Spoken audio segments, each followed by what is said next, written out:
ওদিকে অনেকেরই চোখ পড়েছে গভীর রাতে কবরের আশেপাশে একটা ছায়ামূর্তি ঘোরাঘুরি করে। ভূতের ভয়ে আজকাল কেউ ওদিক দিয়ে রাতের বেলায় যায় না। তাতে হরির আরও সুবিধা হলো।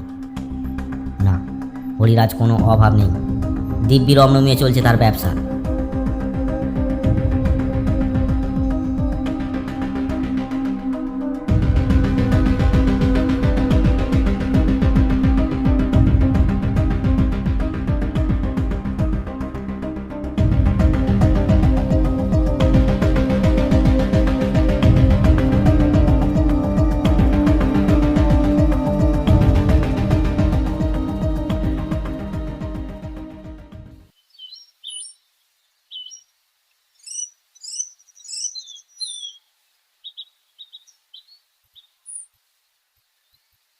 হরির বাড়ির কাছাকাছি একটা পুকুর